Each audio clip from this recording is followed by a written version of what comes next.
नमस्कार दोस्तों, मैं निवेदिता आपका अपने चैनल शिखर कहानियों में स्वागत करती हूँ।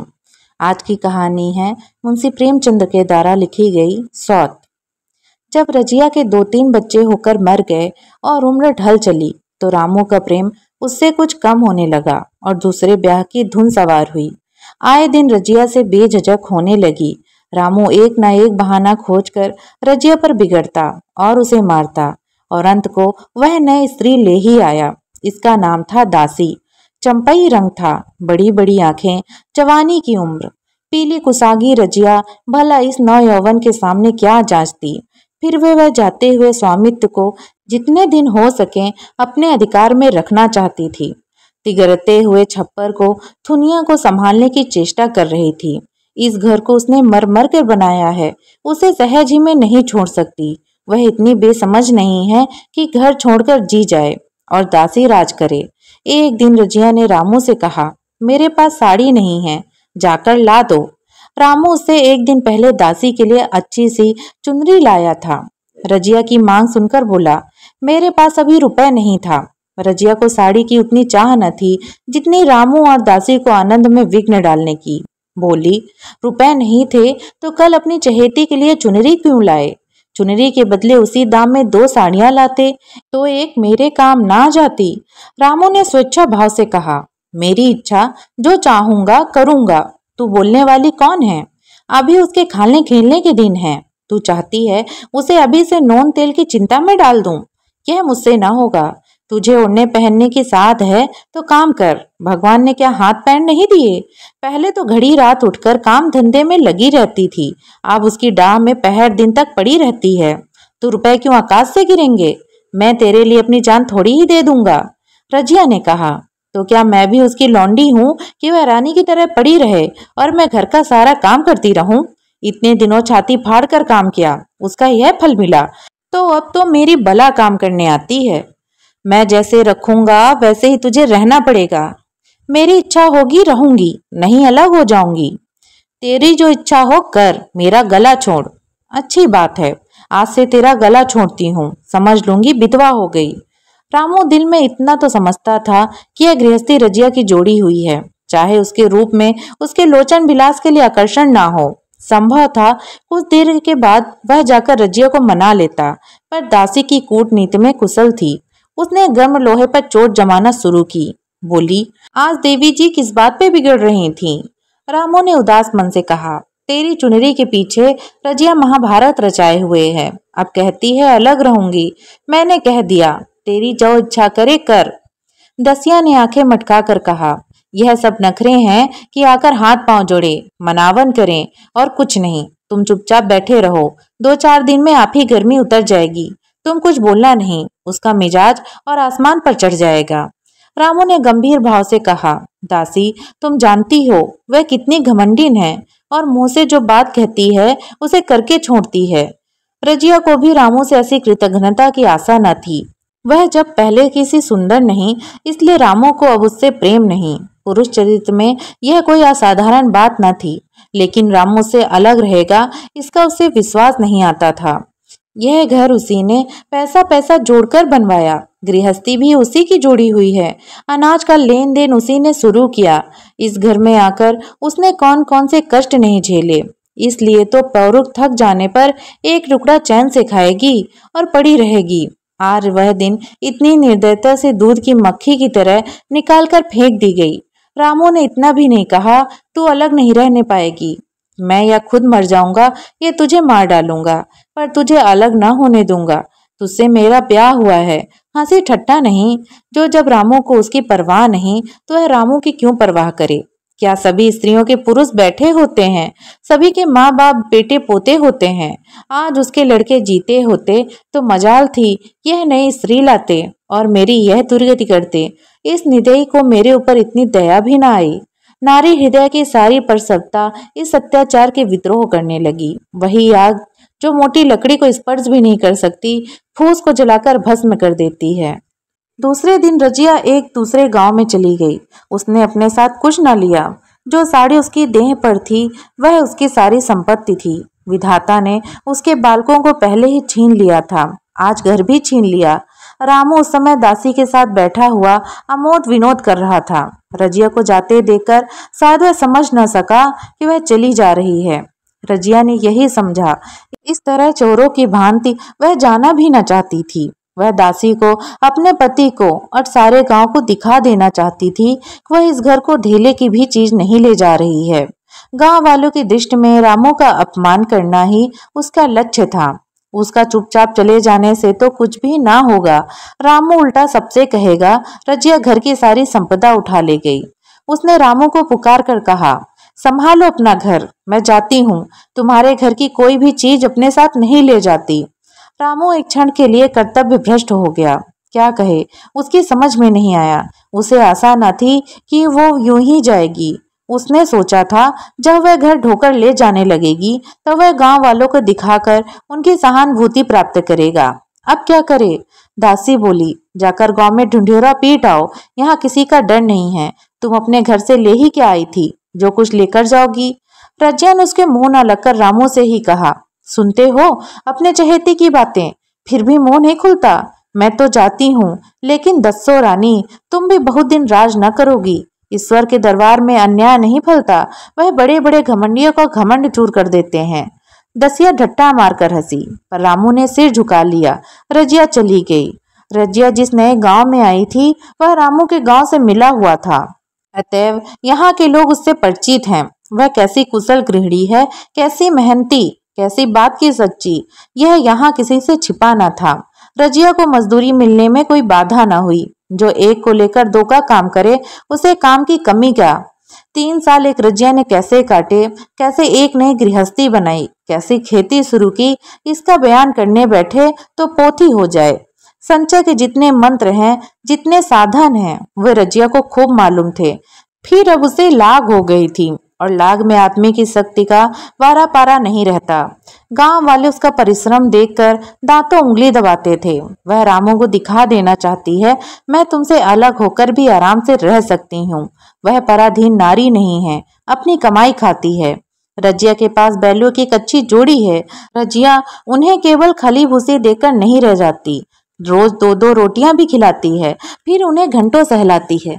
कभी कभी उनके कंधों पर सिर रखकर रोती और कहती, अब बेटे हो तो पति हो तो तुम ही हो, मेरी जाल अब तुम्हारे ही साथ है। दोनों बैल शायद रजिया की भाषा और भाव समझते हैं। वो मनुष्य नहीं है, बैल हैं। दोनों सिर नीचा करके रजिया का हाथ चाटकर उसे आश्वासना देते हैं। वो उसे देखते ही कितने प्रेम से उसकी ओर ताकते लगते हैं, कितने हर्ष से कंधा झुलाकर पर जुआ रखवाते हैं, और कैसा ही जी तोड़ काम करते हैं। यह वो लोग समझ सकते हैं जिन्होंने बैलों की सेवा की है और उनके हृदय को अपनाया है। रजिया इस गांव की चौधराइन है। उसकी बुद्धि, जो पहले नित्य आधार खोजती रहती थी और स्वच्छंद रूप से अपना विकास न कर सकती थी, अब छाया से निकलकर प्रौढ़ और उन्नत हो गई। एक दिन रजिया घर लौटी तो एक आदमी ने कहा, तुमने नहीं सुना चौधराइन, रामू तो बहुत बीमार है। सुना 10 लंघन हो गए हैं। रजिया ने उदासीनता से कहा, जूड़ी है क्या? जूड़ी नहीं, कोई दूसरा रोग है। बाहर खाट पर पड़ा था।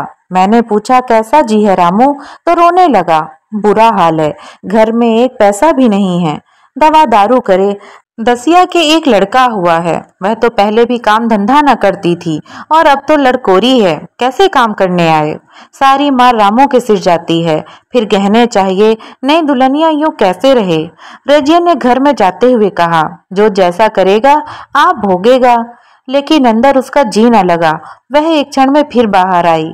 शायद उस आदमी से कुछ पूछना चाहती थी और इस अंदाज से पूछना चाहती थी मानो उसे कुछत परवाह नहीं है, पर वह आदमी चला गया था। रजिया ने पूरा पश्चिम जाकर देखा, वह कहीं न मिला। तब रजिया द्वार की चौखट पर बैठ गई। इससे वह शब्द याद आए जो उसने 3 साल पहले रामू के घर से चलते समय कहे थे। उस वक्त जलन में उसने वह साथ दिया था, अब वह जलन न थी। समय ने उसे बहुत कुछ शांत कर दिया था। रामू और दासू की हीन अवस्था अब ईर्ष्या के योग्य नहीं, दया की योग्य थी। उसने सोचा रामू को 10 लंघन हो गए हैं तो अवश्य उसकी दशा अच्छी न होगी। कुछ ऐसा मोटा ताजा तो पहले भी न था। 10 लंघन ने तो बिल्कुल ही घुला डाला होगा। फिर इधर खेती बाड़ी भी ठोठा ही रहा, खाने पीने को भी ठीक ठाक ना मिला होगा। पड़ोस की एक स्त्री ने आग लेने के बहाने आकर पूछा, सुना रामू बहुत बीमार है, जो जैसी करेगा वैसी पाएगा। तुम्हें इतनी बेदर्दी से निकाला कि कोई अपने बैरी को भी ना निकाले। रजिया ने टोका, नहीं दीदी, ऐसी बात ना थी, वो तो बेचारे कुछ बोले ही नहीं। मैं चली तो सिर झुका लिया। दसिया के कहने में आकर वह चाहे जो कुछ कर बैठे हों, यूं मुझे कभी कुछ नहीं कहा। किसी की बुराई क्यों करूं? फिर कौन मर्द ऐसा है जो औरतों के बस नहीं हो जाता? दसिया के कारण उनकी यह दशा हुई है। पड़ोसियों ने आग न मांगकर मुंह फेरकर चली गई। रजिया ने कलसा और रस्सी उठाई और कुएं पर पानी खींचने गई। बैलों को सानी पानी देने की बेला आ गई थी, पर उसकी आंखें उस रास्ते की ओर लगी हुई थीं जो मलसी रामू के गांव को जाता था। कोई उसे बुलाने अवश्य आ रहा होगा। नहीं, बिना बुलावे कैसे जा सकती है? लोग कहेंगे आखिर दौड़ी आई ना। मगर रामू तो अचेत पड़ा है, 10 लंघन थोड़े नहीं होता। उसकी देह में था ही क्या? फिर उसे कौन बुलाएगा? दसिया को क्या गरज पड़ी है? कोई दूसरा घर कर लेगी। जवान है, 100 गाहक निकल आवेंगे। अच्छा, वह आ तो रहा है। हाँ, आ रहा है। कुछ घबराया सा जान पड़ता है। कौन आदमी है? इसे तो कभी मलसी में नहीं देखा। मगर उस वक्त से मलसी कभी गई भी तो नहीं। 2-4 नए आदमी आकर बसे ही होंगे। बटोही चुपचाप कुएं के पास से निकाला। रजिया ने कलसा जगत पर रख दिया और उसके पास जाकर बोली, रामू महते न भेजा है तुम्हें? अच्छा तो चलो घर, मैं तुम्हारे साथ चलती हूँ। नहीं, अभी मुझे कुछ देर है, बैलों को सानी पानी देना है, दिया बत्ती करनी है, तुम्हें रुपए दे दूं, जाकर दसिया को दे देना, कह देना कोई काम हो तो बुला भेजे। बटोही रामू को क्या जाने, किसी दूसरे गांव का रहने वाला था। पहले तो चकराया, फिर समझ गया। चुपके से रजिया के साथ चला गया और रुपए लेकर लंबा हुआ। चलते चलते रजिया ने पूछा, अब क्या हाल है उनका? बटोही ने अटकल से कहा, आप तो कुछ संभल रहे हैं। दसिया बहुत रो धो तो नहीं रही है? रोती तो नहीं थी। वह क्यों रोएगी? मालूम होगा पीछे। बटोही चला गया तो रजिया ने बैलों को सानी पानी किया, पर मन रामू की ओर ही लगा हुआ था। स्नेह स्मृतियां छोटी छोटी तारकियों की भांति मन में उदित होती जाती थी। एक बार जब वह बीमार पड़ी थी, वह बात याद आई। 10 साल हो गए। वह कैसे रात दिन उसके सिरहाने बैठा रहता था, खाना पीना तक भूल गया था। उसके मन में आया, क्यों ना चलकर देखी आवे। कोई क्या कहेगा? किसका मुंह है जो कुछ कहे? चोरी करने नहीं जा रही हूँ, उस आदमी के पास जा रही हूँ जिसके साथ 15-20 साल रही हूँ। दसिया नाक सिकोड़ेगी, मुझे उससे क्या मतलब। रजिया ने किवाड़ बंद किए, घर मजूर को सहेजा और रामू को देखने चली, कांपती झिझकती, क्षमा का दान लिए हुए। रामू को थोड़े दिन ही मालूम हो गया था कि उसके घर की आत्मा निकल गई, और वह चाहे कितना जोर करे, कितना ही सिर खपाए, उसमें स्फूर्ति नहीं आती। दासी सुंदर थी, शौकीन थी और फूहड़ थी। जब पहला नशा उतरा तो ठाए ठाए शुरू हुई। खेती की उपज कम होने लगी और जो होती भी थी वह उटपटांग खर्चे होते थे। ऋण लेना पड़ता था। इसी चिंता और शोक में उसका स्वास्थ्य बिगड़ने लगा। शुरू में कुछ परवाह न थी, परवाह करके ही क्या करता, घर में पैसे न थे। अताताइयों की चिकित्सा ने बीमारी की जड़ और मजबूत कर दी और 10-12 दिन में उसका ताना पानी छूट गया। मौत के इंतजार में खाट पर पड़ा करा रहा था, और अब वह दशा हो गई थी जब हम भविष्य से निश्चिंत होकर अतीत में विश्राम करते हैं, जैसे कोई गीदड़ आगे का रास्ता बंद पाकर पीछे लौटे। रजिया को याद करके वह बार बार रोता और दासी को कोसता, तेरे ही कारण मैंने उसे घर से निकाला। वह क्या गई, लक्ष्मी चली गई। मैं जानता हूँ, अब भी बुलाऊं तो दौड़ी आएगी, लेकिन बुलाऊं किस मुंह से? एक बार वह आ जाती और उससे अपने अपराध क्षमा कर लेती, फिर मैं खुशी से मरता और लालसा नहीं है। सहसा रजिया ने आकर उसके माथे पर हाथ रखते हुए पूछा, कैसा जी है तुम्हारा? मुझे तो आज हाल मिला। रामू ने सजल नेत्रों से उसे देखा पर कुछ कह न सका। दोनों हाथ जोड़कर उसे प्रणाम किया पर हाथ जुड़े ही रह गए और आंखें उलट गईं। लाश घर पे पड़ी थी। रजिया रोती थी। दसिया चिंतित थी। घर में रुपए का नाम नहीं। लकड़ी तो चाहिए ही। उठाने वाले भी जलपान करेंगे ही। कफन के बगैर लाश उठेगी कैसे? 10 से कम का खर्च ना था। यहाँ घर में 10 पैसे भी नहीं। डर रही थी कि आज गहन आफत आई है। ऐसी कीमती भारी गहने ही कौन थे? किसान की बिसात ही क्या? 2-3 नग बेचने से 10 मिल जाएंगे। मगर और हो ही क्या सकता था। उसने चौधरी के लड़के को बुलाकर कहा, देवर जी, यह बेड़ा कैसे पार लगे? गांव में कोई धेले का भी विश्वास करने वाला नहीं। मेरे गहने हैं। चौधरी से कहो इन्हें गिरोह रखकर आज का काम चलाएं, फिर भगवान मालिक है। रजिया से क्यों नहीं मांग लेती? सहसा रजिया आंखें पोंछती हुई आ निकली। कान में भनक पड़ी। पूछा, क्या है जोखू? क्या सलाह कर रहे हो? अब मिट्टी उठाओगे कि सलाह की बेला है? हाँ, उसी का इंतजाम कर रहा हूँ। रुपए पैसे यहाँ होंगे नहीं। बीमारी में खर्च हो गए होंगे। इस बिचारी को तो बीच मझदार में लाकर छोड़ दिया। तुम लपक कर उस घर चले जाओ भैया। कौन दूर है? कुंजी लेते जाओ। मजदूर से कहना भंडार से 50 रुपए निकाल दे। कहना ऊपर की पटरी पर रखे हैं। वह तो कुंजी लेकर उधर भागा। इधर दरसिया रज्जो के पैर पकड़कर रोने लगी। बहनापे के ये शब्द उसके हृदय में बैठ गए। उसने देखा रजिया में कितनी दया, कितनी क्षमा है। रजिया ने उसे छाती से लगाकर कहा, क्यों रोती है बहन? वह चला गया, मैं तो हूँ। किसी बात की चिंता न कर। इसी घर में हम और तुम दोनों उसके नाम पर बैठेंगी। मैं वहां भी देखूंगी और यहाँ भी देखूंगी। छाप भर की बात ही क्या। कोई तुमसे गहन पाते मांगे तो मत देना। दसिया का जी होता कि सिर पटक पटक कर मर जाए। इसे उसने कितना जलाया, कितना रुलाया और घर से निकाल छोड़ा। रजिया ने पूछा, जिस जिस के रुपए हो सूरत करके मुझे बता देना। मैं झगड़ा नहीं रखना चाहती। बच्चा दुबला क्यों हो रहा है? दसिया बोली, मेरा दूध होता ही नहीं। गाय तो तुम छोड़ गई थी, वह मर गई। दूध नहीं पाता। राम राम, बेचारा मुरझा गया। मैं कल ही गाय लाऊंगी। सभी गृहस्थी उठा लाऊंगी। वहां क्या रखा है? लाश से उठी। रजिया उसके साथ गई। दाह कर्म किया, भोज हुआ। कोई 200 रुपए खर्च हो गए। किसी से मांगने न पड़े। दसिया के जौहर भी इस त्याग की आंच में निकल आए। बिलासनी सेवा की मूर्ति बन गई। आज रामू को मरे 7 साल हुए हैं। रजिया घर संभाले हुए है। दसिया को वह सौत नहीं, बेटी समझती है। पहले उसे पहनाकर तब आप पहनती है। उसे खिलाकर आप खाती है। चोकू पढ़ने जाता है। उसकी सगाई की बातचीत पक्की हो गई। इस जाति में बचपन में ही ब्याह हो जाता है। दसिया ने कहा, बहन गहने बनवा कर क्या करोगी? मेरे गहने तो धरे ही हैं। रजिया ने कहा, नहीं रे, उसके लिए नए गहने पहनाऊंगी। अभी तो मेरा हाथ चलता है।